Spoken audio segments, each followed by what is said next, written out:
Good morning, everybody. Thank you so much for coming back to watch our online presentations with Unison Generations 50 Plus.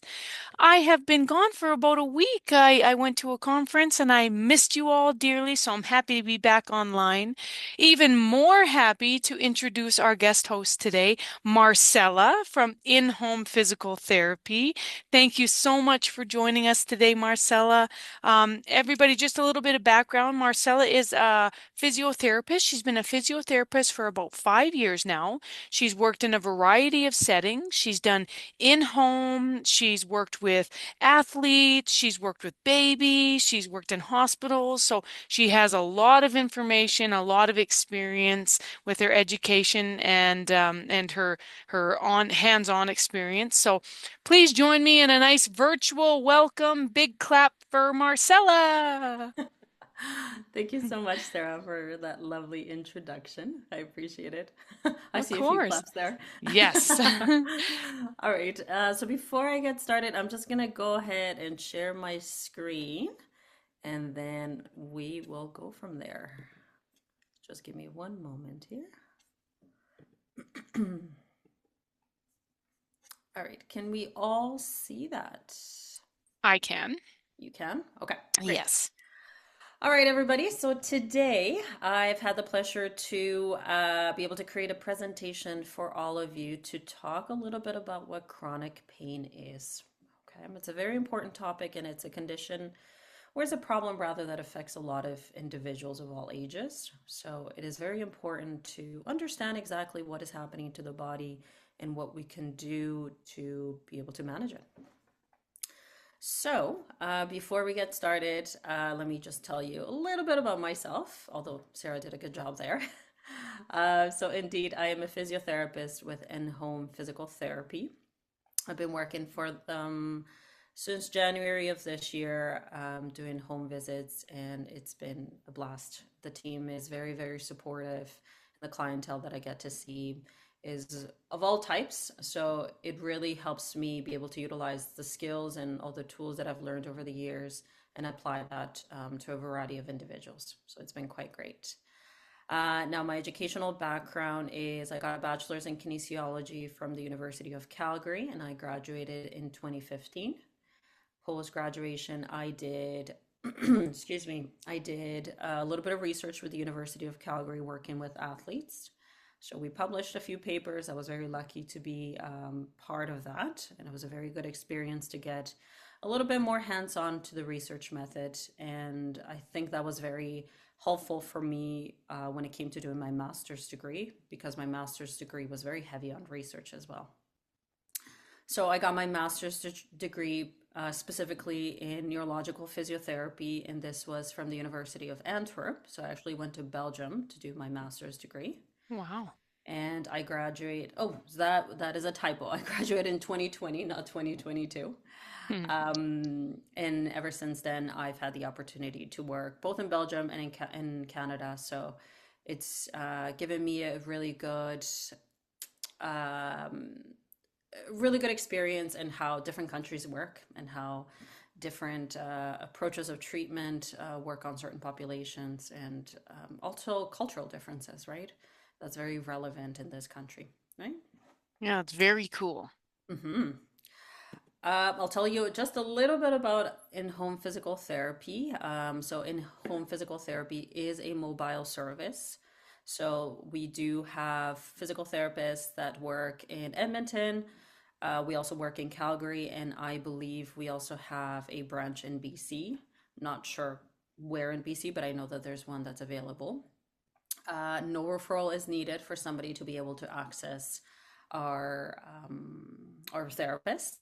So we're able to offer physical therapy for all sorts of conditions.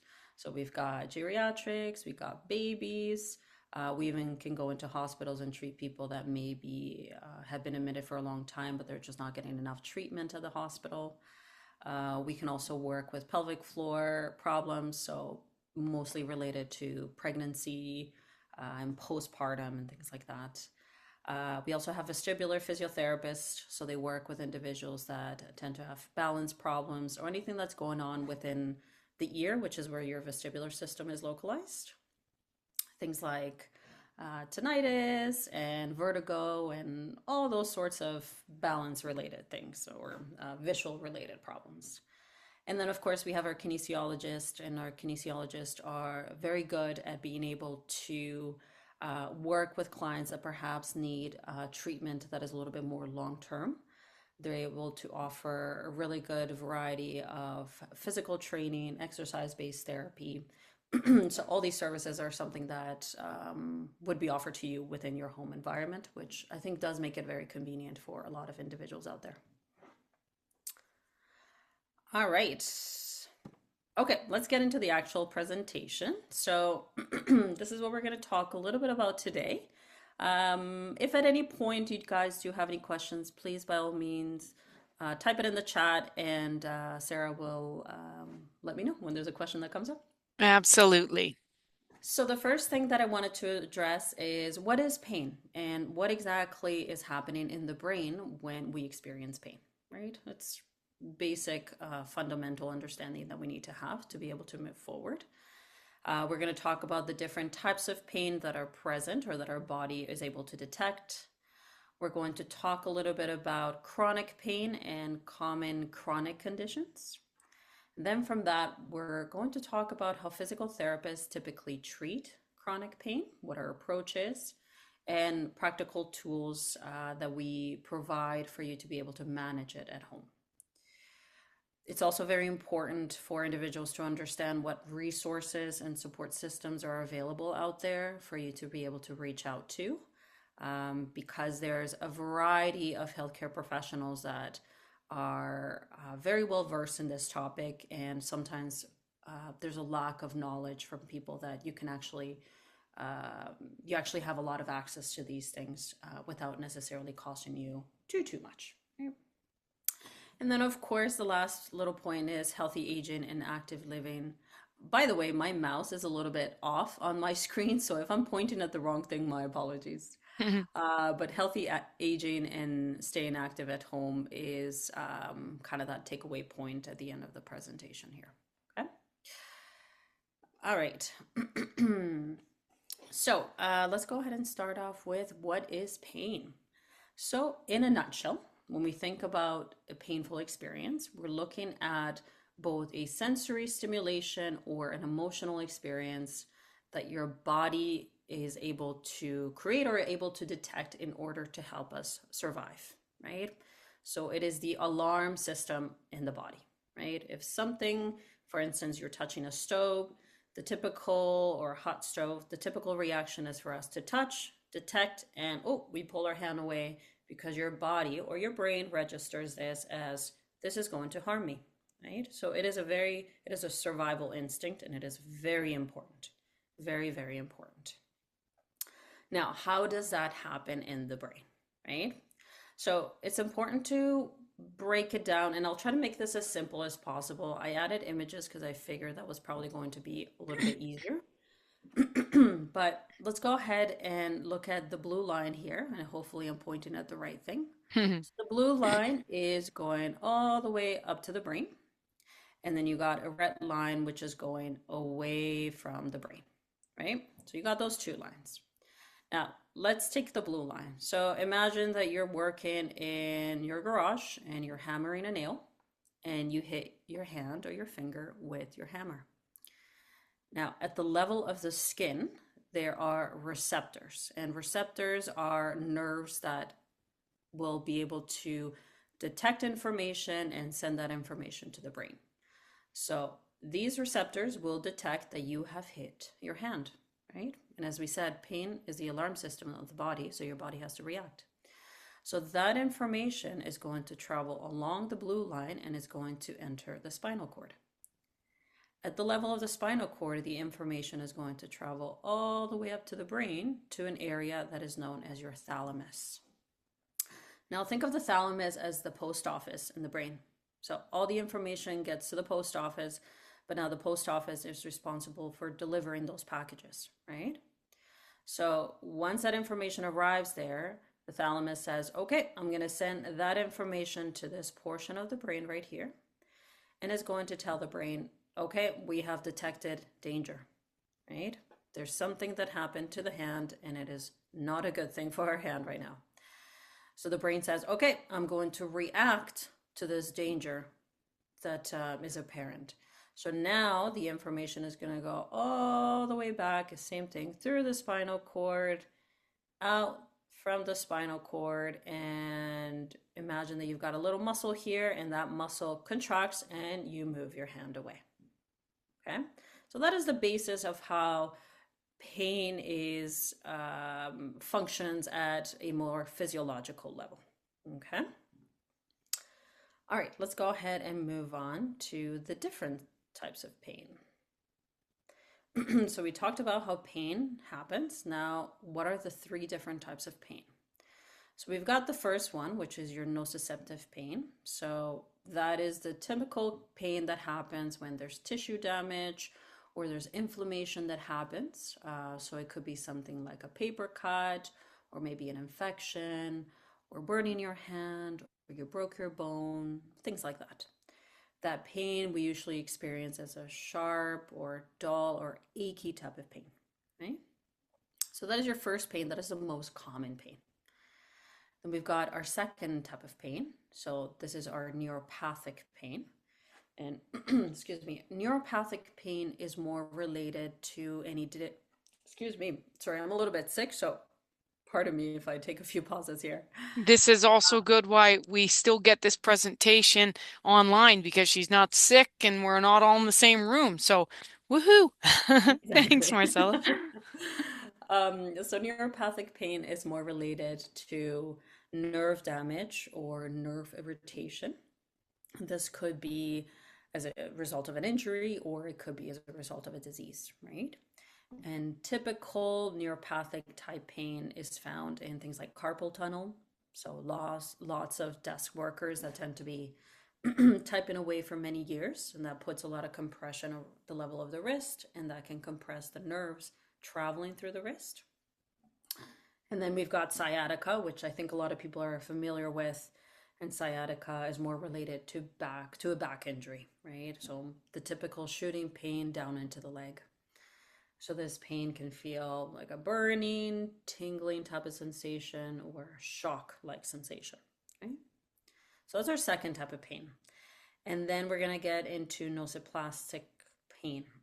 So this pain is a little bit different, and this is where chronic pain really falls into. Hmm. So nociplastic pain is now describing pain that is caused by changes in how the nervous system is processing pain.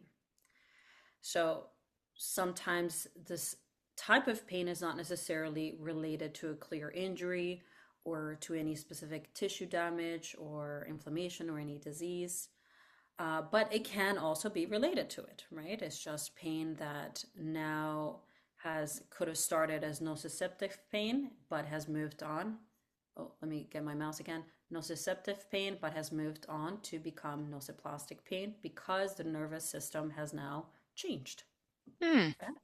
That's where chronic pain falls into. All right. Cool. Now let's talk a little bit about chronic pain. So, what is chronic pain? So, chronic pain is typically a type of pain that is characterized by pain that is persistent for more than 3 months. Now, this pain can be related to a previous injury or it can be related to a previous disease. Sometimes it is unknown as to why it happens. That's why this is a little bit of a tricky type of pain. But we often see that chronic pain, it's not just about the experience of pain itself, but is also the other comorbidities attached to it. And some of those comorbidities are more psychologically linked. So an individual will experience signs and symptoms of depression sometimes, anxiety as well, which will ultimately impact the quality of life, right? The reason this typically happens and the reason why chronic pain becomes a little bit more multifactorial is because imagine you had an individual that went to pick up a box and they hurt their back, right? And they hurt their back and the back got a little bit better, but never quite felt the same, Mm. right? And it lasted like that for more than 3 months. Now, at the level of, or past the 3 months, we know that your nervous system is now starting to say, ooh, any type of movement that I do is dangerous. It's going to cause me pain. It's going to hurt. So this individual will begin to change the way that they move, right? This individual may actually choose not to go to family reunions because they're uncomfortable sitting on the chair that is available at this reunion. Or maybe they don't feel like going to the park anymore, even though they enjoyed to walk before because it's too painful to walk, right? So we start seeing that this really takes a more complex picture because now these individuals are more almost housebound, right? They're more housebound because the pain is so relevant to their experience. And so you start getting all these layers of psychological components that will take a toll on them, right? And it changes the way that they function. So this is why chronic pain is very important to, as soon as we notice it, we have to address it right away because it can become, unfortunately, worse over time, right? Now, if we look at some common conditions in chronic pain, we're looking at things like diabetes. So they tend to have a lot of neuropathic type of pain, so that nerve-related pain that I talked about. Osteoarthritis is a common one as we continue to age. So it's that wear and tear of our bones. So we start experiencing that first thing in the morning, our joints feel really stiff, or our body just feels really stiff, and we might feel a little bit achy, or even when it's cold outside, that achiness settles in a little bit more. And so somebody might say at this point, no, no, I'm not gonna go on that coffee date with my girlfriends because just my knees hurt too much. Mm. But now they're missing from that social interaction, right? So that's impactful. You've got rheumatoid arthritis, so they will have a lot of those flare ups that will happen. So it kind of goes up and down. They might have really good time in the month or a really good period in the month, and then it'll drop down because now they're having a flare up, right? So they might choose to cook less or because hands are typically affected. Can I ask, Marcela? I'm sorry. I just want to, and maybe this is a stupid question, but I just wanted to ask what the main, like in layman's terms, the differences are between rheumatoid arthritis and osteoarthritis. Mhm. Very good question. So, rheumatoid arthritis is an autoimmune condition, meaning that it's your body is attacking its own joints without a known cause.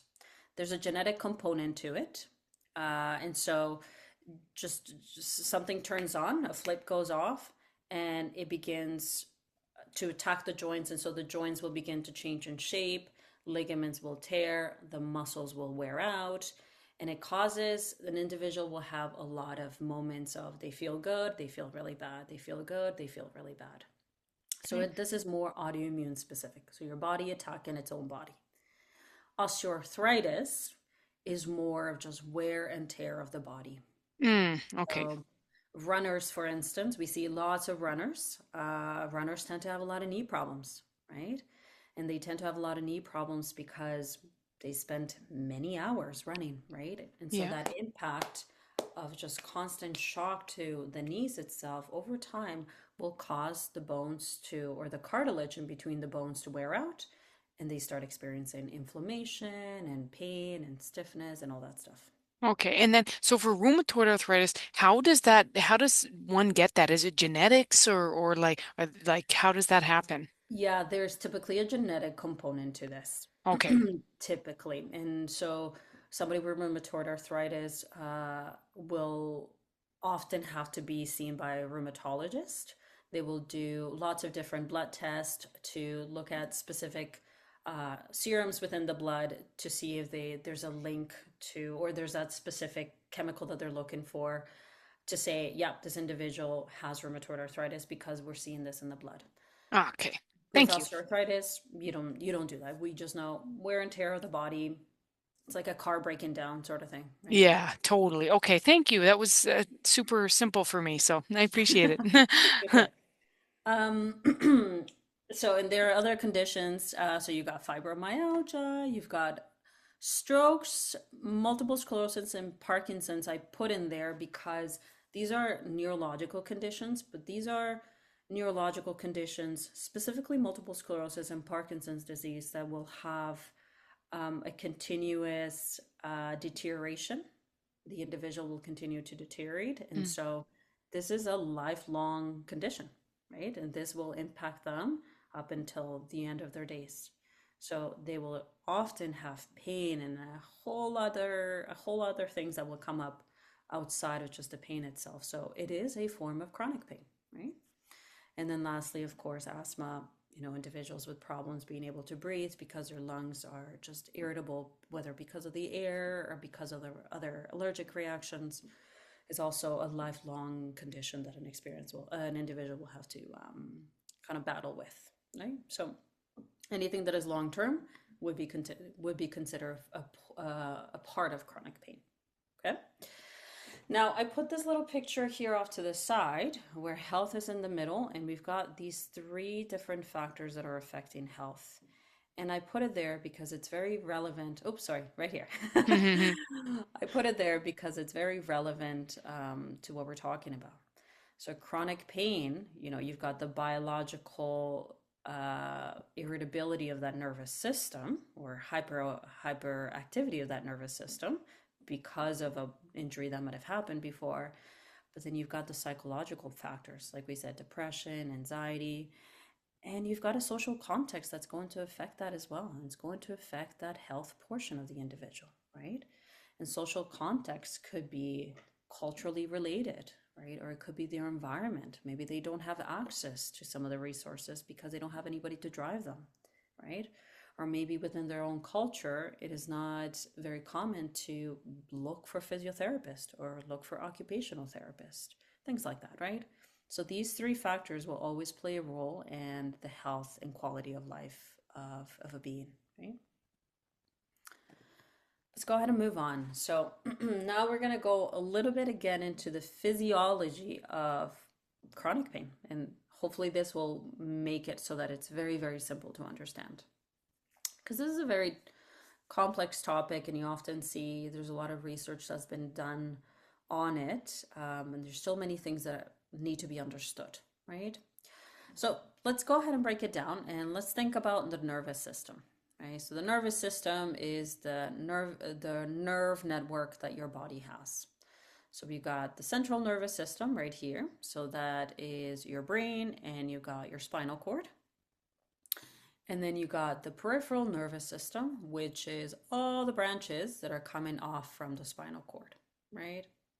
So that is the peripheral nervous system. I'm telling you this because it is relevant to chronic pain here in a second. Let's go on. Now, so we'll keep that picture in the back of our mind because that'll come into play here in a second.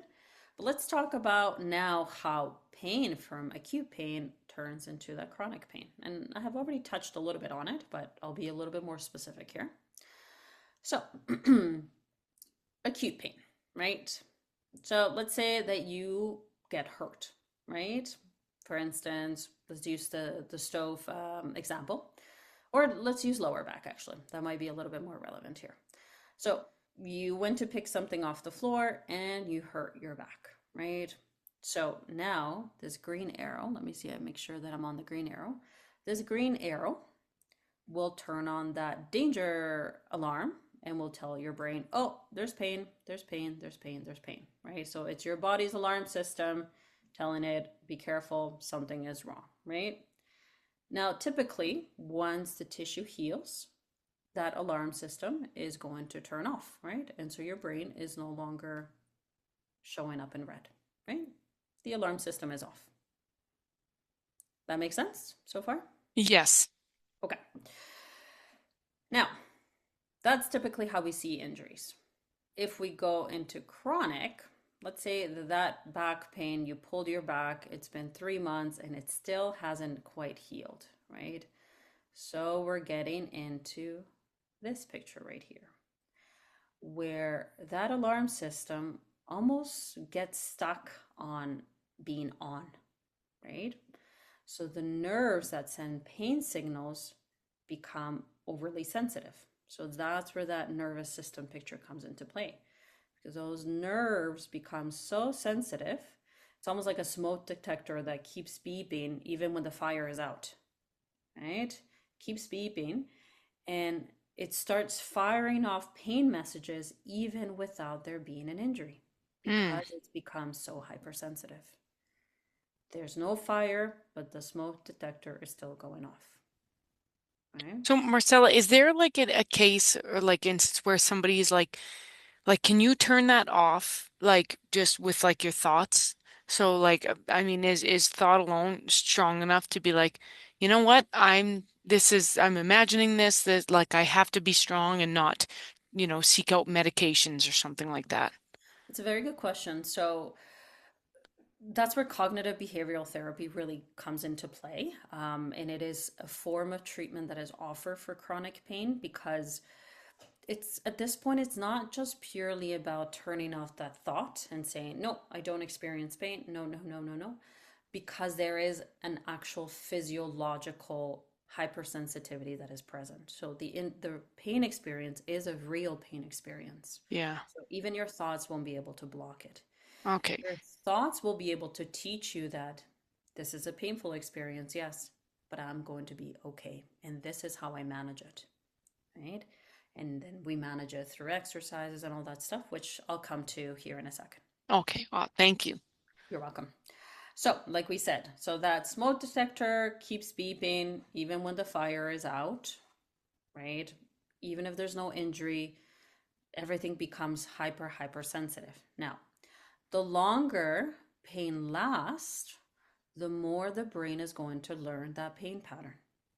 So, because it's learning that pain pattern consistently, or it's constantly being sent that information, it begins to expect pain or create painful sensations even on its own, even without you actually touching the skin. Sometimes as easily as a breeze, their Mm. skin is so hypersensitive that it can trigger that alarm off, right? Wow. Because there's too much hypersensitivity. But that is your nervous system, right? Your nervous system is just a little bit off, right? Now, that itself we call central sensitization, right? So that overactivity of the brain. So that's why I put this picture here, because it's a really good visual to see your brain can go from no pain, a little bit of a brain experience, but that hypersensitivity, if it lasts long term, boom, your brain feels it more and more and more and more, right? Sometimes it's very difficult to go back to this, right? It may be possible to go back to this. I can never guarantee that it'll go back to this, but at least this, where it's a little bit quieter, Mm. does make a difference for individuals, right? Now, emotions and stress can make it worse, of course, right? So if you have chronic stress, anxiety, or depression, this can amplify the pain signals and keep that system on high alert, right? So this is how your mind and body are very much related to each other, right? Now, long term, what we see is, as I said earlier, when something begins to hurt, you begin to move differently, right? And because you begin to move differently, because you're trying to avoid pain, over time, that can cause problems in different regions, right? So you could develop stiffness in different muscles, weakness in different muscles, or pain in a whole different area of the body because you are moving differently, okay? So that is chronic pain in a nutshell, right? It's a hypersensitivity of the nervous system because of that continuous alarm system going off, even when there's no actual harm being done to the body itself, right? Now, what do we do as physiotherapists to manage this? So, one of the first things that I think is very important is be able to understand what is actually happening, right? And I mean, a lot of you have taken that first step already, right? You're trying to understand what is happening in my body that is causing me to experience this type of pain, right? So, education, that's the first portion of it. Now, as physical therapists, once we provide that education, then we move on to start to teach you, depending on what the condition is, how to move within what's comfortable for you, right? So we'll use the back pain experience again. An individual may be afraid to bend down and put on their socks, right? So we will slowly work on the tissue around the back, the tissue around the hips to loosen it up, decrease stiffness, decrease muscle tone, improve flexibility, improve its strength, so that you are slowly providing input into the body in such a manner that it can say, okay, this is enough, stop right here, and then you will reinforce that little input, right? So you start off, you don't start from, we want to put on our socks, we're starting from here and we're going to end up here in one session. No, this is the goal, put on the socks, but you might have to move here a tiny little bit, bending slightly forward, and then you go back, because this right here might be triggering enough already, right? But if you do it enough times, you're teaching the body it is safe. We are not harming the tissue. We are just teaching the tissue that this is what it's allowed to do without there being an increase in pain. And this is where I use cognitive behavioral therapy to really help with that thought pattern as well. But that's where a psychologist really plays a role here, right? And then once we're able to do this comfortably, then we move on to that next phase. Okay, now we're able to get here, right? We're able to get a little bit further. The alarm system may still be going off, but now we've been able to get halfway rather than a quarter where we got to before. So you have to challenge the body and rewire it to tell it it is safe. We are not harming you. Okay. And then eventually, once you work on a lot of that flexibility, the strength, the conditioning, you're able to move into eventually being able to put on the socks, or being able to get into the vehicle, or being able to cook in the kitchen, right? Being able to take care of grandkids, things like that, right? Activities that you may have not done before because they were too aggravating, right? So this is where physical therapy is really important. And then of course we've got our modalities, and our modalities right here are going to help with a lot of the pain that we might set off because we are moving into a new challenge. And so we've got things like ultrasound, TENS, so it's a form of electrical stimulation, heating pads, ice, all that stuff will always make an individual feel better post-treatment, right? Now, this picture right here, I put it because when it comes to treating an individual with chronic pain, we always want to make sure that you are in the center of the model, right? That we are making sure that not necessarily our needs are being met, but your needs are being met, right? So treatment always has to be very specific to what is relevant for you, right? What do you want to get out of it, right? Again, I'll use the example of I want to be able to get into my car and drive to the mall. Great. Somebody else's goal might be I want to be able to take a shower on my own, right? Because maybe that's something that they can't do. So you are always in the center, and we are always listening to what you need, because at the end of the day, this is going to support your independence, provide or promote rather positive well-being. It honors your autonomy, right? Your ability to choose, enhances your dignity. It gives you power because you are choosing what is relevant for you and what works for you and what doesn't work for you, right? And at the end of the day, it improves your quality of life, right? Because that's what we're trying to do. We're not necessarily going to magically get rid of the pain, but we are going to help you make sure that you can still live a good life despite pain, okay? Now, when it comes to managing at home, because it's not just about what a physical therapist can do, but what can you do on your own? That's what gives you a lot of power, right? So we'll start off here in the corner. So we'll teach you lots of different ways. And I use lower back pain because it's the most common one that we see, but Mm-hmm. there's lots of different examples.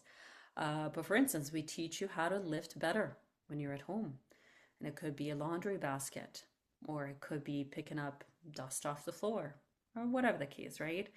How to bend properly is going to decrease the strain that happens to the tissue so that you're able to do this more confidently and be successful, right?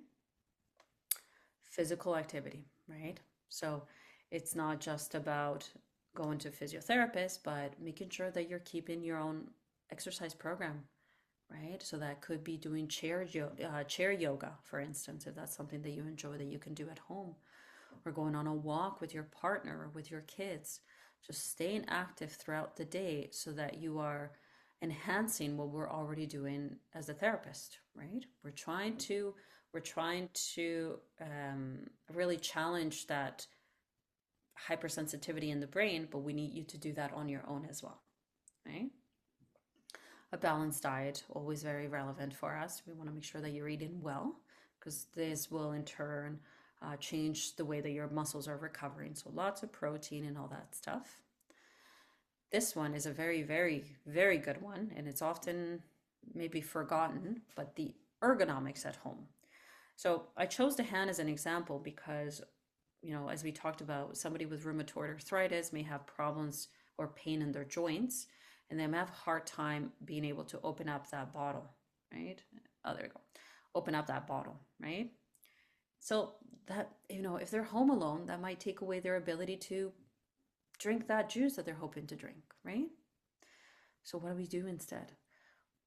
We can get ergonomic tools Cool. that can provide you assistance to be able to open up that juice so that you can now drink the juice on your own without having to have somebody there for you, right? So that again, if it improves your quality of life because it gives you independence. Hmm. If we go into sleeping, right? And sleeping, it's not just about rest, right? It's important to rest, especially if we're doing quite a bit of activities throughout the day. We need to give our body the time to recover. But it's also about our posture when we're sleeping, right?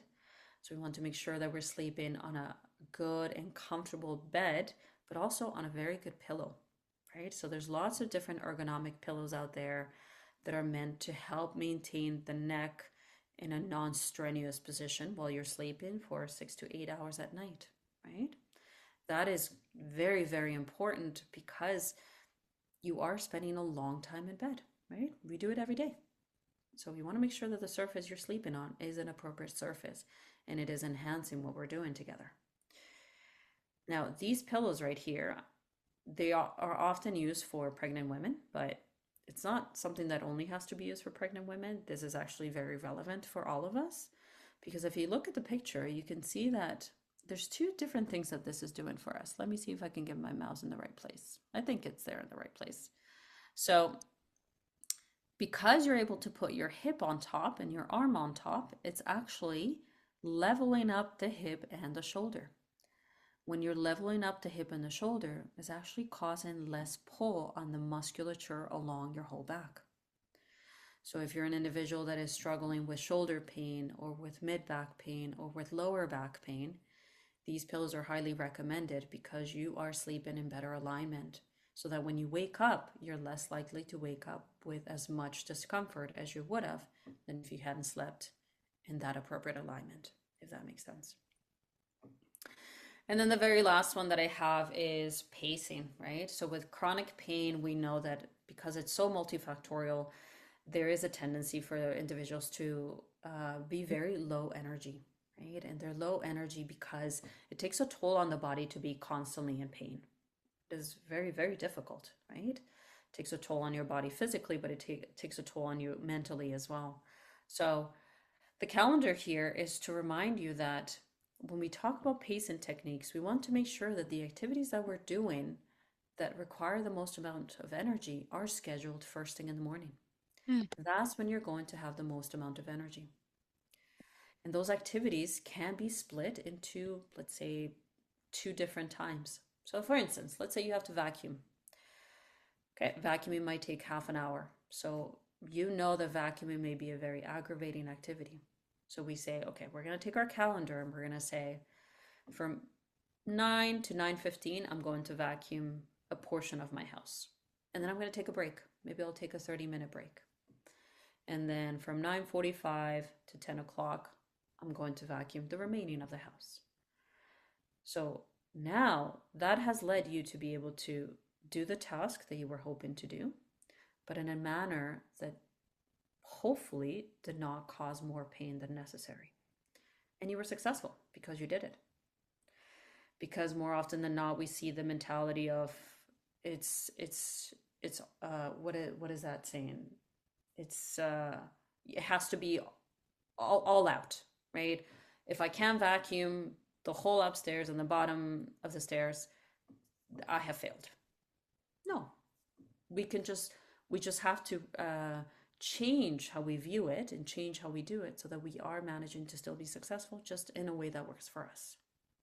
Yeah, I'm that person. That's like if I can't do it all right now, I shut down, right? Yeah. And it's So terrible. it's that all or nothing mentality, right? But it doesn't have to be that way. You can still be successful, but just doing it in chunks that might be more relevant, right? Yeah. So that's where the scheduling or the pacing techniques come into play. Now, when is it time to seek professional help, right? So if we're finding that our pain is lasting longer than 3 months, and it's really interfering with our daily activities. Again, you're stopping yourself from being active in your community or even within your own family, then that's probably telling you, okay, there's something going on here, right? Maybe this is worth stopping and thinking about. Another one is, say you've got a prescription from the doctor, but they're not working for you anymore, or you're relying too much on the prescription medication, right? That's another sign that's telling you, okay, we have to look at different alternatives here because we shouldn't be on medication long term if it's Mm. for something that can be managed differently, right? And then the last one, and this is always a tough one for people to be able to detect, is when you start seeing the emotional changes, right? So you might be a little bit more irritable or yeah, a little bit more irritable, or you feel more down, right? Or you have really high lows of happiness and really low lows of I'm not so happy, right? So that's an indication that there's something that's building here around this pain that you're experiencing, and it is worth reaching out to different resources to see, okay, what can I do, right? What can I do so that this doesn't get worse? Now, these are some of the supports that are available for chronic pain. So typically a family doctor is the individual that most people tend to go to first. So they're able to provide you with medications, and they can even refer you to a specialist, which is really great because there are pain clinics or pain specialists that are able to tailor a pain management program for you that is going to be not just medication based, but a whole other list of things that they will do with you to help you find solutions to the problem, right? You've got other healthcare professionals, so you've got physical therapist and occupational therapist. We focus on making sure that you're functioning well, as in your muscles are strong enough, your flexibility is good enough, you're able to again participate in those activities within your home environment, outside of your home environment, really keeping you active and rewiring that brain, as I said. And then psychologists, of course, they're very, very relevant in this specific topic because they will have to address a lot of the mental health problems that come because of chronic pain. There's also multidisciplinary programs, and those will combine a lot of these clinicians. They'll also have doctors as well, dietitians, and so they give you a much broader picture as to how to properly, or not picture, but more broader access to these resources. You've got different support groups and communities as well. In a second here, I'm gonna show you a link of a support group that you can attend online, or an online course that you can attend regarding chronic pain. And there's no referral that is needed, and just being able to talk to other individuals that are sharing the same experience as you, right? Finding that community is very important because it validates what you're going through. And that is a huge component of this, right? And being able to bounce ideas with other individuals as to how are you managing this? Maybe that'll work for me, or maybe that's not going to work for me, right? Yeah, strength comes in numbers. Absolutely. Yeah. And then the last one, we have complementary treatment. So massage therapy, you've got acupuncture, you've got chiropractors, things like that, as long as they're relevant for what's happening, right? So these right here are related links and resources. So there's a program, the Calgary Pain Program. It's offered through AHS. It is a referral based, so that would be something to access through the family doctor. The U of C Chronic Pain Center is also related to the AHS program, so those two kind of speak to each other, but they do offer a variety of things. And then the really neat one is the Alberta Virtual Program, also offered by AHS. That one is not referral based. That one you can access, and they've got modules online that you can do at your own pace, and you can really learn about how to kind of go from there and understand what is happening and what you can do with what's going on in your body, right? And then the very last one that I have is healthy aging and staying active at home, right? So we've got a Canadian physical activity guidelines, and this is just a guideline to understand how often should I stay active, or or what form of physical activity can I do to stay active, to ensure that I'm staying as fit as I can as I'm getting older and older, right? So for anybody that is 64 or less, they recommend 150 minutes of moderate to vigorous aerobic physical activity. So that means walking, jogging, biking, swimming, anything that increases your heart rate. And they also emphasize of 2 days of strength training. So that is specifically weight training. Okay? For older adults, 65 and older, it's the same guidelines. The difference is that they have added a portion in balance training, right? Mm. Because as we get older, our balance begins to be affected, right? And there's always a higher risk of falling. And because of this, it is important to ensure that you're doing activities that are preventing you from not necessarily preventing you from falling, having a fall, but helping your body be able to better react to the possibility of a fall, so that you're less likely to hurt yourself, right? So those are those guidelines. They're very important to keep in mind. And 150 minutes a week is not too bad. It's not too bad. It's fairly What, doable. 30 minutes a day or something like that, it's not a Exactly. lot when you Yeah, break it down. exactly. Yeah. All right, and that is all. So this is the information for in-home physiotherapy. So we got our phone number on there, our email address, and our website. And on the website, you can access the the information or the biography of all the therapists that are available within Calgary specifically. Everybody has a little bit of skill set in different sections of or in different areas of physiotherapy. So depending on what you're looking for, that's a great area to be able to see, okay, who may be my better fit, or you can always just give us a call. And the girls, the front desk girls are really good at being able to pair therapists with clients really well too. And that is all. That's wonderful. So now I don't know, Bryn, if I just wanted to quickly say if anybody would like Bryn to put back up the information, the contact information slide or the resources slide again, please just let us know. And if you didn't get a screenshot or a picture with your phone or something. Oh, did I say Bryn? Or did I say Marcella? I You said said Bryn. Brit. I looked at Bryn's name. Bryn's here. So Bryn is one of the young ladies that helps, like, really helped me catch Marcella so we could be able to offer this online presentation today. So she's my hero today. So Bryn, if you're listening. Um, but yes, again, so if you have any questions, go ahead and put them in the chat box, and we got a couple more minutes here. So maybe Marcella can field any individual questions that you guys have.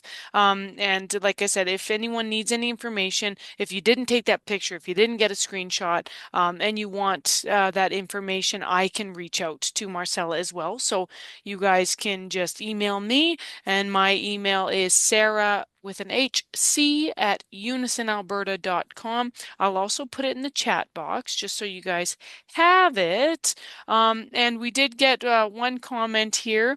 Lori says, great information. Thanks so much, Marcela. Oh, thank you, Um, Lori. at sorry, I can't do two things at once. .com. So there we go. I've just, oh, I think I only to hosts and panelists. I have to put it to everyone. But we also have, oh, the cost. That's a good question. I actually was thinking about that during the your presentation there. Marcella, just I know that the cost will vary, but I knew that that might come up, so I did want to kind of ask about that. So good question. So the cost. So I have a picture right here just to make sure I got it right. So for the initial physical therapy assessment, which is a 60-minute assessment, it's 149. Oh, sorry, 148. And these are all covered also by your own private health insurance if you have any. And then follow-up appointments. So we've got a 30-minute appointment, which is 148, 45-minute appointment, which is 167, and then a 60-minute appointment is 185. So that is for physical therapists. For kinesiologists, our prices are just a little bit lower. So for exercise therapy through a kinesiologist, for 30 minutes is 93. For 60 minutes, or sorry, for 45 minutes is 125, and for 60 minutes is 163. And this is to come right to your home. Correct. Yes, this is us driving directly to your home. We bring everything that we need to be able to perform the assessment or to provide treatment. You just have to be ready. That's all. Excellent. If an individual is outside of the city, there is a kilometer charge. So depending on the miles that we have to, or the kilometers that we have to drive, I believe it's $1 per kilometer, if I'm not mistaken, Okay. that would be added onto the fee. Okay. And it is so it is per session. So it typically in your experience, how many sessions are individuals looking at when you I mean I know it's individual, but what's like the kind of the consensus? Oh, that's a tricky one because it really depends. So if it's somebody that is highly deconditioned, maybe they spend a long time in the hospital and now they're in home care and they want to be able to learn how to sit up on their own, be able to walk on their own. That requires quite a bit of consistent therapy. So with individuals like that, I usually recommend I see you twice a week for a minimum of 3 weeks, right? So Okay. we say, let's see what we can achieve for 6 sessions. And then based off those 6 sessions, I will say, okay, this is what we've gotten to. This is how far we've gotten to, because it really depends on the adherence of the individual as well, the adherence to the exercise program. Post those 6 sessions, we will reassess and say, okay, can we drop down to once a week now, right? Mm, If once a week is appropriate, great. We'll do once a week for another 3 weeks. And okay. now it's been 6 weeks. Where are we at in 6 weeks? Then can we drop down to once a week every 2 to 3 weeks, right? So you really have to play with the condition that you're dealing with. Some people are required treatment long term. Others are able to just get a few sessions here and there, learn what they need to do on their own, and then be set free. And then they might contact us here and there saying, oh, actually, you know what? I need you to just come back in, check in with me, see how I'm doing, and then maybe go a few months without treatment and then do the same thing. Right. So Okay. Yeah. it And kind of, benefits do cover as well. So yes. yeah, Yeah. okay. So Wonderful. benefits, they cover physiotherapy, they don't cover kinesiology though. Ah, okay, okay. Thank you for making that clear. Yeah. Okay. And then can I just ask, what's the difference between a physical therapist and a kinesiologist? A physiotherapist is able to uh, do an assessment and give a diagnosis per se. And we're highly trained because we're at a master's level. Mm, Kinesiologist is unable to provide clinical diagnosis. They can do an assessment, but not to the extent that a physical therapist can. And they're usually at a more undergraduate level. Okay. Okay. And then Bryn, also my hero for the day, typed in the chat box that they offer direct billing as well. So make sure that if you need them, you reach out to In-Home Physical Therapy. Thank you so much, Bryn and Marcella. I really appreciate you both so much for spending your time with us and giving us all this wonderful information, answering all these questions.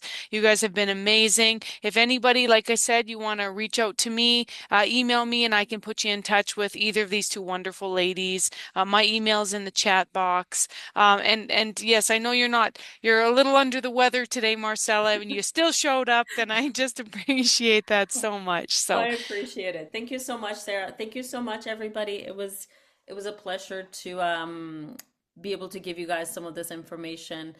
If any of you want the PowerPoint, by all means, reach out to Sarah, and I am more than happy to share that with you. Okay. thank you. I And do then have to get going because I'm running. I'm going to be running late for an you get appointment. going. I'm going to end here quickly. So, Okay. you go ahead. Thank you, ladies, so Thank much. you.